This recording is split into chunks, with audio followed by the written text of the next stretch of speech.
दोस्तों मध्य प्रदेश के लोगों को भारतीय रेलवे ने 332 किलोमीटर लंबी चौथी रेल लाइन की सौगात दी है। तो इस रूट पर आपको कब से वर्क देखने को मिलने वाले हैं, कहां से कहां के लिए ये चौथी रेल लाइन का निर्माण भारतीय रेलवे करने वाली है, क्या इस पर प्रपोजल रेलवे द्वारा जारी किए गए, जमीन अधिग्रहण की प्रक्रिया इस रूट भारतीय रेलवे कब से शुरू करने वाली है, क्या अपडेट रेलवे द्वारा इस नए रूट के लिए जारी किए गए हैं, इस वीडियो के अंदर मैं आपको इस वीडियो के माध्यम से मैं आपको एमपी में बिछने वाले 332 किलोमीटर चौथी रेल लाइन के बारे में फुल डिटेल जानकारी देने वाला हूं। तो दोस्तों अगर आप चैनल पर नए हैं तो चैनल को सब्सक्राइब कर लीजिए और वीडियो अच्छा लगे तो वीडियो को लाइक जरूर कर दीजिएगा। चलिए इस डिटेल वीडियो को शुरू करते हैं। दोस्तों भारतीय रेलवे जिन लोगों को आज तक रेल कनेक्टिविटी नहीं मिली है उन लोगों के लिए सिंगल ट्रैक बिछाने का काम आपको अलग अलग रूटों पर देखने को मिल रहा है। और जहाँ पर सिंगल ट्रैक से वो रूट संपन्न हो चुके हैं और उस रूट पर और भी ट्रेनों की संख्या बढ़ानी है या फिर जो पहले से ट्रेनें चल रही है वो लेट लतीफ हो रही है क्रॉसिंग के चलते, तो उस रूट पर दोहरीकरण का काम भी आपको देखने को मिल रहा है। और जहां पर दोहरीकरण से वो रूट संपन्न हो चुके हैं लेकिन उस रूट पर और भी ट्रेनों की संख्या रेलवे बढ़ाने की तैयारी कर रही है, तो उस रूट पर आप तीसरी लाइन और चौथी रेल लाइन का भी काम रेलवे द्वारा किए जा रहे हैं कि आने वाले दिनों में उस रूट को तीसरी और चौथी रेल लाइन से कनेक्ट कर दी जाए ताकि और भी ट्रेनों का संचालन किया जाए, जिससे रेलवे के राजस्व में भी इजाफा हो और लोगों को भी ज्यादा से ज्यादा ट्रेनों की सौगात मिलती रहे और ट्रेनें लेट लतीफ न हो।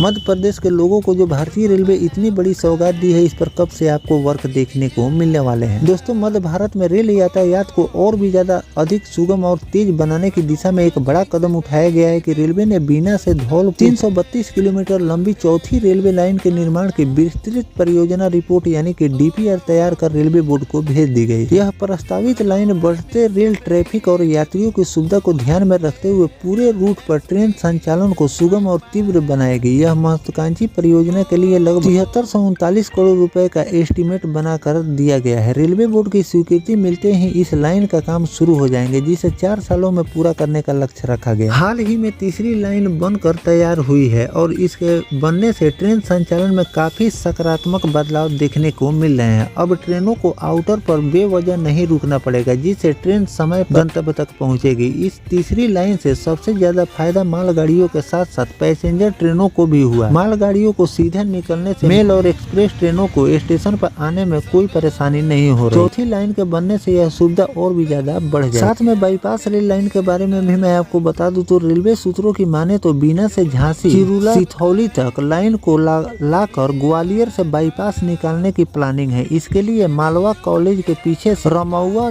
डैम के पीछे होते हुए दिगरौली रायरू से धौलपुर के बीच मिलाया जाएगा। वह रायरू से नूराबाद और बानमोर के पास बाईपास से लाइन को मिलाया जाए। इस योजना में कई जगहों पर जमीन अधिग्रहण किया जाए। बीना से धौलपुर के बीच सर्वे होने के बाद रेलवे बोर्ड को डीपीआर बनाकर भेजी गई है। इसका कार्य स्वीकृति होने के बाद इसका काम शुरू होगा। इसके बनने से ट्रेन की संख्या बढ़ने के साथ यात्रियों को काफी फायदा होगा। तीसरी लाइन के बाद अब चौथी रेल लाइन बनाने से न केवल ट्रेनों की संख्या और रफ्तार बढ़ेगी बल्कि यात्रियों को भी इसका सीधा फायदा मिलेंगे। ग्वालियर सहित आसपास के लोगों को और भी अधिक ट्रेनें मिल सकेगी और कुछ नए रूट पर भी ट्रेनों को बढ़ाया जाए। तो दोस्तों इस रिपोर्ट के आधार पर मैंने आपको जानकारी दी है कि 300 कुछ किलोमीटर का डिस्टेंस यहाँ पर भारतीय रेलवे चौथी रेल लाइन द्वारा कवर करने वाली है, जिसके लिए पूरी तैयारियां रेलवे द्वारा कर ली गई है। बहुत जल्द आपको इस रूट पर वर्क देखने को मिलेंगे और 4 सालों के अंदर इसे पूरा करने का लक्ष्य भी भारतीय रेलवे लेकर चल रही है। 4 सालों के अंदर ये रूट पूरी तरह से बनकर कंप्लीट हो जाएंगे, जिस लोगों को और भी ट्रेनों का संचालन इस रूट पर देखने को मिलेंगे, जिससे लोगों की यात्रा और भी ज्यादा सुखद और आरामदायक होगी। साथ में रेलवे के अर्निंग में भी इजाफा होंगे। माल ट्रेनों के लिए अलग से ट्रैक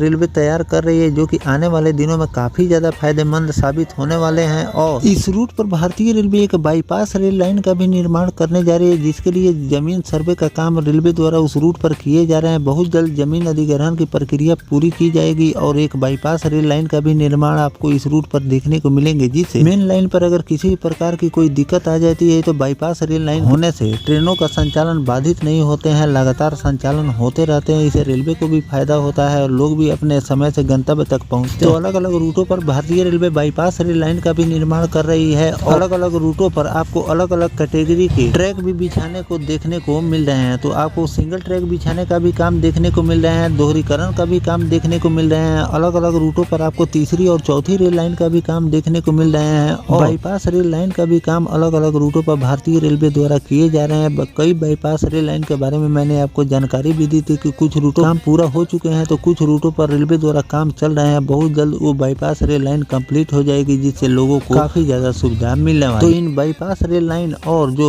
नए रूट के बारे में मैंने आपको बताया है, उस रूट के ऊपर जो भी नया रेलवे द्वारा वर्क किए जाए, वो भी जानकारी मैं आपको आगे चलकर देता रहूंगा। फिलहाल दोस्तों, ये जानकारी आपको कैसा लगा कमेंट सेक्शन में जरूर बताइएगा। मिलते हैं किसी नेक्स्ट टॉपिक कोई नई जानकारी के साथ, तब तक अपने भाई को दीजिए इजाजत। जय हिंद, जय भारत, वंदे मातरम।